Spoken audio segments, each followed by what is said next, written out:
I just cracked the screws on the back of this neck with my screwdriver, and I can see broken poly all around it there. I think they bang those in with a driver.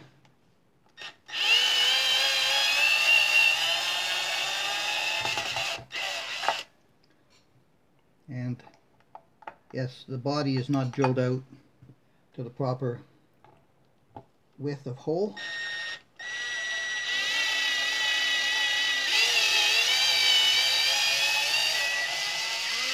It's biting in the body as well.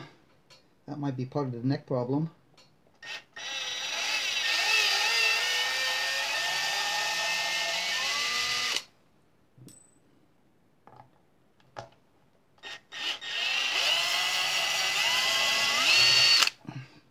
I decided to take this off first.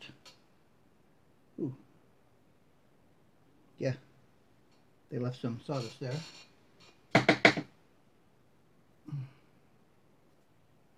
That was put in with an impact driver for sure. They left the sawdust under there to get crushed into the poly. Yeah, it's broken around there. And it'll still be covered by the plate. I'm going to put a little bit of glue on that to stop it from spreading. Yeah, so that's what I did, was decide to go this way first. Neck is tight. Because I didn't, oh, it was tight. Oh, I found dirt. I found some cream, buffing cream, and a whole lot of it in the pocket here. It's all loose. And it's fluffy on here. Yeah. So I left some of that there. Okay, just stay there for a second. I'll mute this noise.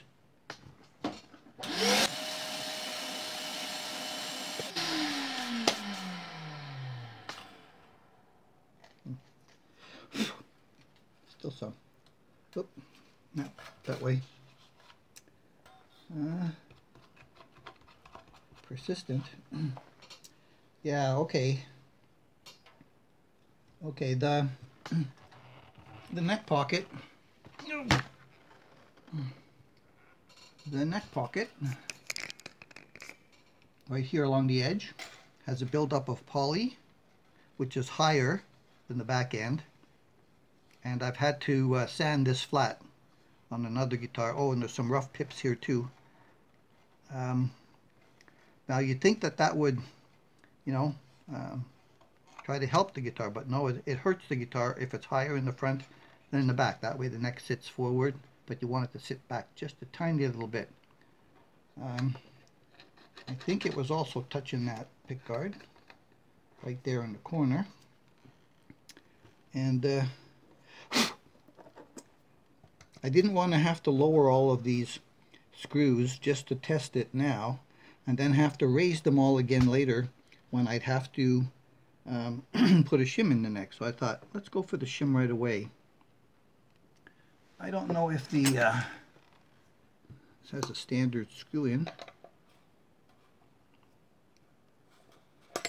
Oops. They're always hard to start. Yeah, okay. Standard metric screw in. Just want to get that in there a little bit to see how it... Okay, the springs are really tight. And I think the screws are down a little bit too far in the front. Let's see. Oh no, they're up tiny little bit. Yeah, they're just kind of up a tiny little bit. They're not tight. Oh, a little bit. Not all even. Too tight. Okay. So the springs are really tight in the back. And if I want to make it floating, I'll have to adjust it.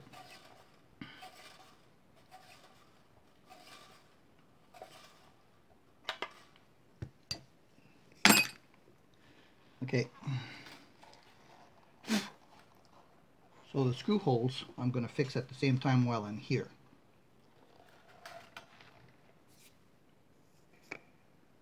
Alright, I got the holes drilled out. It was a 732 to match these screws. They're not always the same, so you always got to make sure. You start with the smallest one that this will fit into in your drill bit holder, and only work your way up if it doesn't work after that.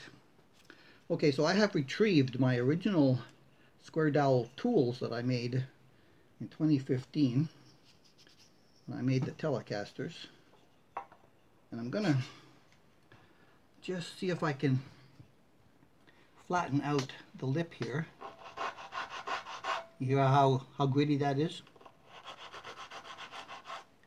A little bit on the side there too, just little leftover paint pips, you know. Oh, find some. Just to flatten that front end a tiny little bit. That'll help, so you don't have to have the neck in the pocket too high, and you don't have to try to put in too thick a shim.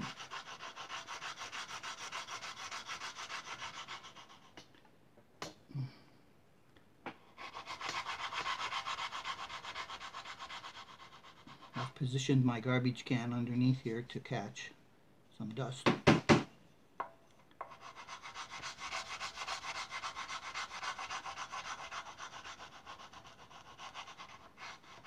I'm going to make the whole pocket flat as well, smooth, and that'll help with the final adjustment.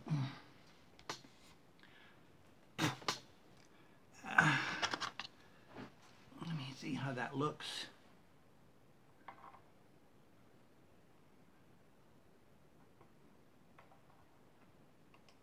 Okay, that's relatively flat there.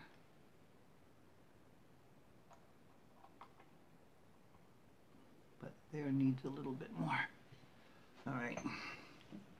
Got to go carefully so that you don't do any damage to that little front end here.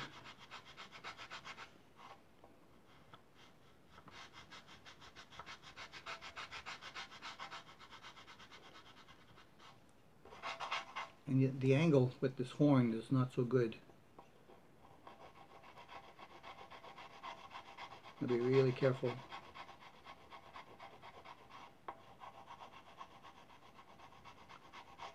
Slow and steady. When you're working on guitars, the turtle always wins the race. When you go too fast, like I've done sometimes, you screw it up.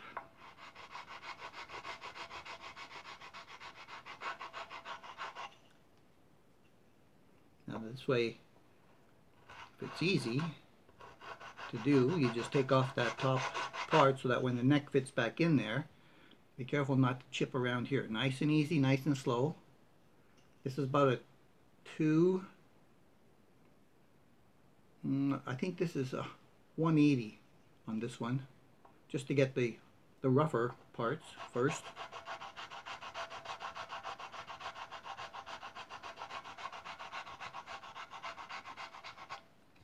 I try to keep it as flat as possible.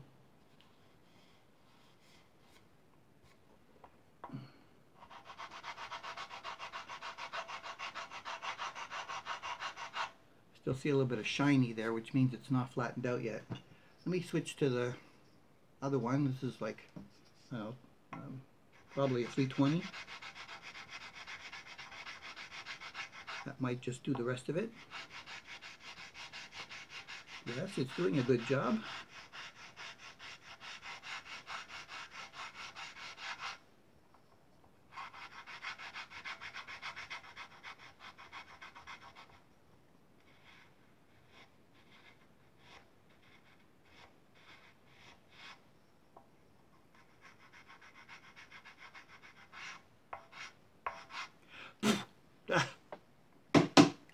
All right.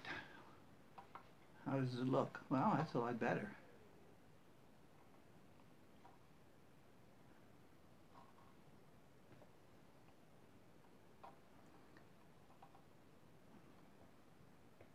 was one spot, I think. That was, oop, I think there was just one spot here.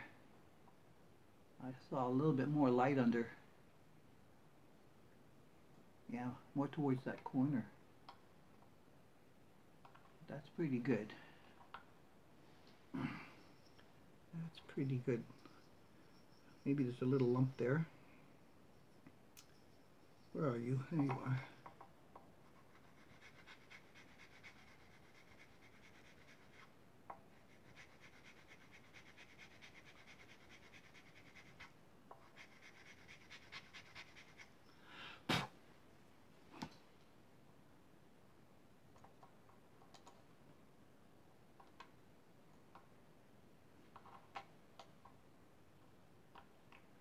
Okay, that's pretty good. And no damage around the edges. Just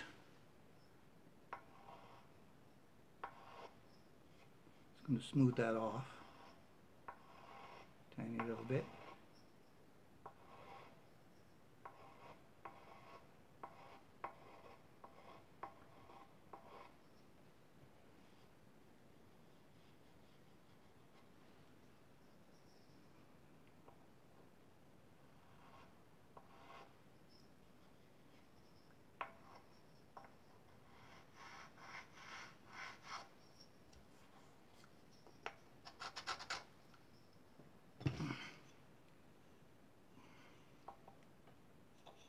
It's too thick to fit in the bag.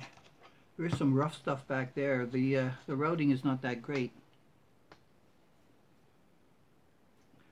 as we've seen in some of these guitars. The routing bits seem to not be sharp, and they leave a lot of rough surface.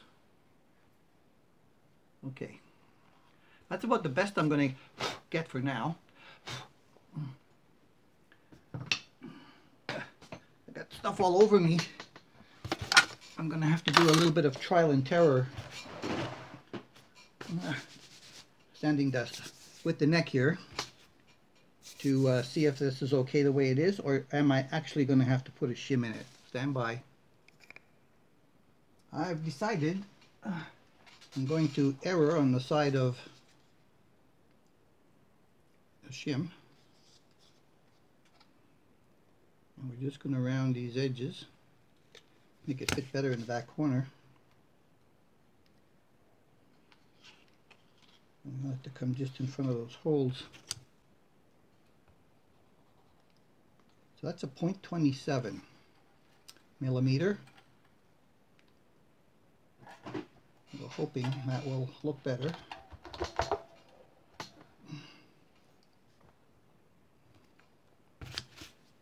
Got to be careful with tools left on your table as well. When you're maneuvering these guitars around, everything will want to bite it and scratch it. Okay, a 0.27 looks pretty good. All right, I'm gonna go with that and put it all back together. And if we have to change it, we'll end up changing it. That's all there is to it. The plate. This one doesn't have sharp edges all around it from the chroming process, but it does around the holes, which is probably why when they slammed it in there, it cracked the poly around the neck hole. So just get a larger drill bit and, you know, just round it off on the back side. Just break that off in the reverse direction of the drill bit, and that'll make it smooth around the hole, and it won't scratch. If you happen to slide it a little bit when you're taking it off or putting it on, make sure that they're smooth. And if you have any around edges, which often happens on the Telecasters or this Stratocaster with a square plate, just take a flat file and just run it across the back, towards the outside, not towards the inside. Towards the outside, not towards the inside, because you don't want to catch here, but here, if you do a little bit of scratching on the back, it doesn't matter. So just run a smooth file over the back gently, just to smooth off that edge. So if it happens to slide, you're in safe territory. All right, screws now fit in like they're supposed to.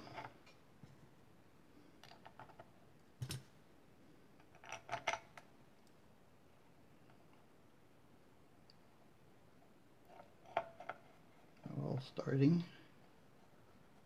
That's good. And that is hiding somewhere. There it is. Now, when I put a shim in, what I like to do is get to the neck ones first. I should say the upper ones first. Get that centered nicely, gently. Just get them in the holes so that they're all kind of like even.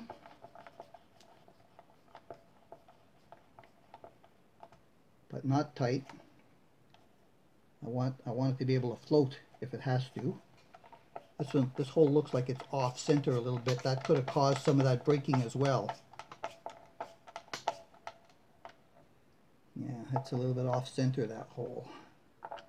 So we're going to just give it a little bit more play.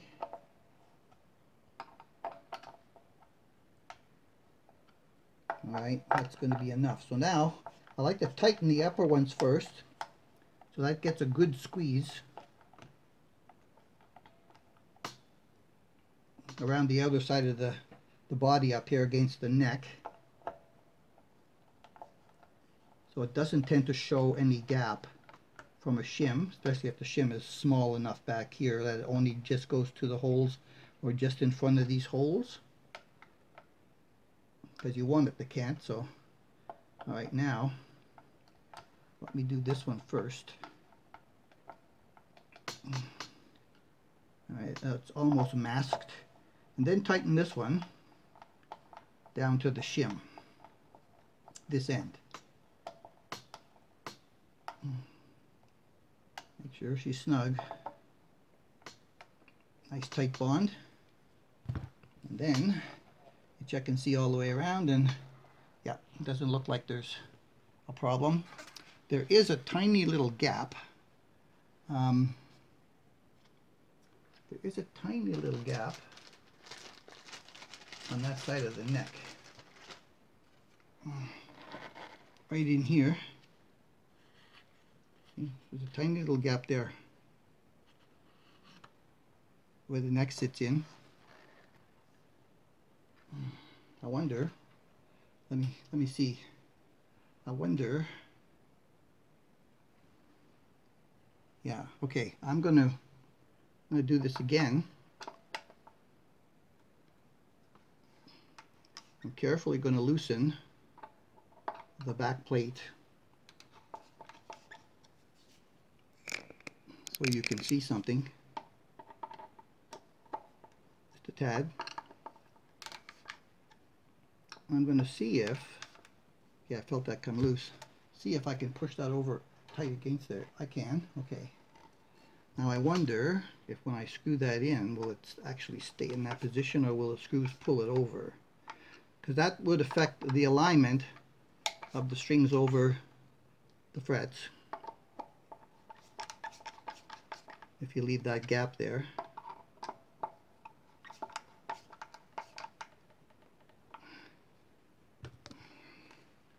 Okay, I've gotten it tight to it, and we'll see how that works out with the string alignment. Get her tuned up.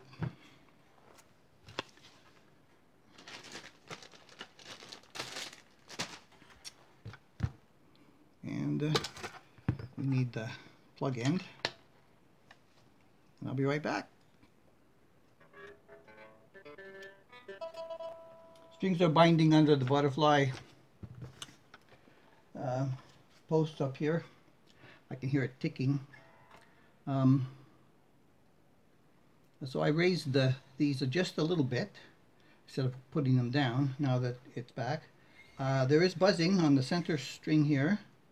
It has good acoustics though, right off.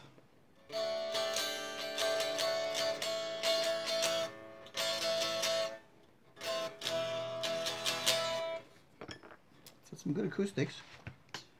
And I've adjusted the pickups, give them a fair shot, well, like where they should be, 1/8, 1/64. So fret edges, I can see that somebody did run a leveling over this, and the crowning was left lacking.